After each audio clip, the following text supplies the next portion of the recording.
যে 2024 চনত যিকোনো প্ৰকাৰে এইবাৰ বিজেপিক আমি অসম আৰু ভাৰতৰ ৰাজনীতিৰ পৰা আমি বিদায় দিমেই দিম। এই সিদ্ধান্ত ল'ম নে নল'ম? ল'ম নে নল'ম? ল'বনে? যদি নলয় কি হ'ব? যদি নলয় কি হ'ব? মই মাত্ৰ 3টা বাক্য কৈ শেষ কৰিম।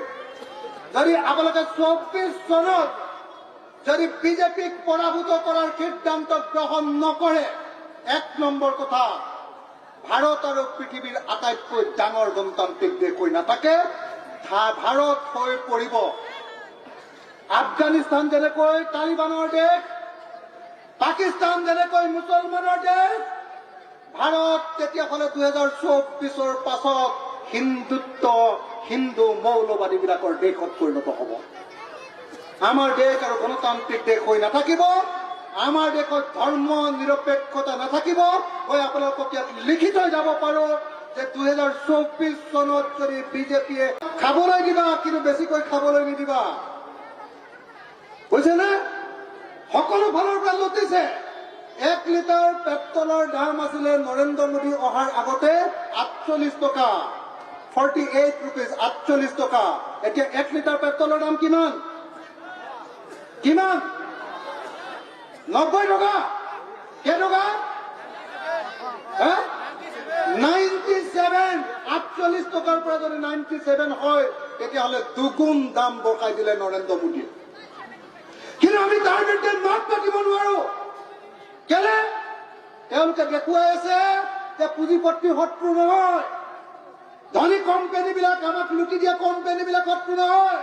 আমাৰ দেশৰ শত্ৰু হ'ল মুছলমান বিলাক।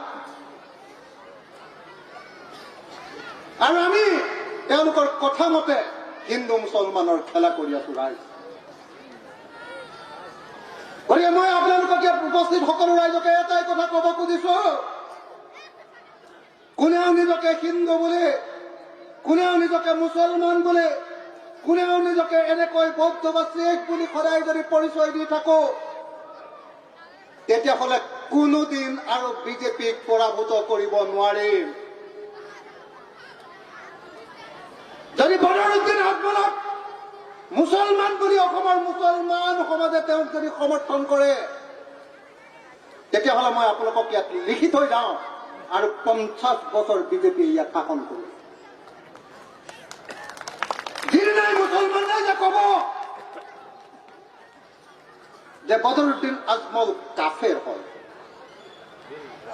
বদৰুদ্দিন আজমলে শত্ৰুৰ লগত হাত মিলাইছে, বদৰুদ্দিন আজমলে মুছলমানক গণহত্যা কৰা,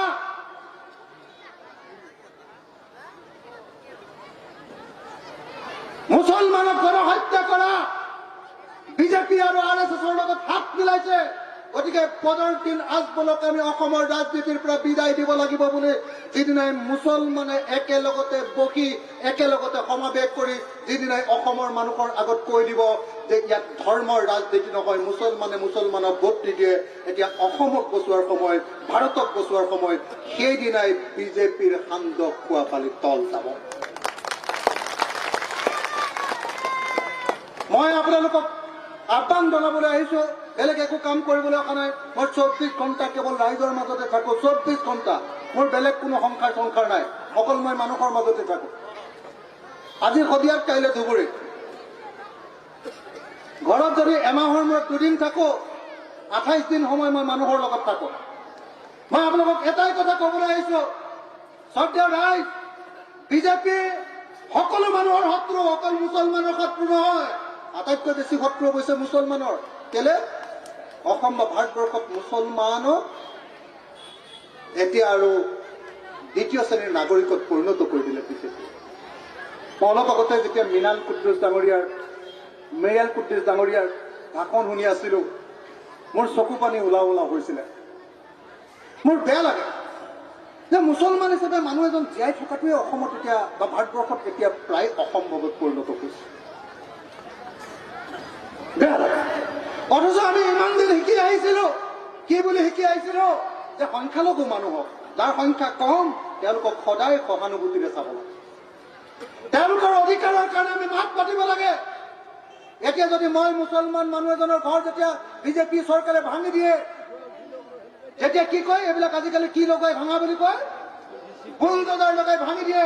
তাৰ বিৰুদ্ধে যেতিয়া অখিল গগৈ আহোম মানুহ এজনে, হিন্দু মানুহ এজনে যেতিয়া মই মুছলমানৰ পক্ষত থিয় হবলৈ যাওঁ, তেতিয়া মোক মানৱতাৰ প্ৰতীক বুলি কোৱা নহয়, তেতিয়া মোক অখিল উদ্দিন বুলিহে কোৱা হয়।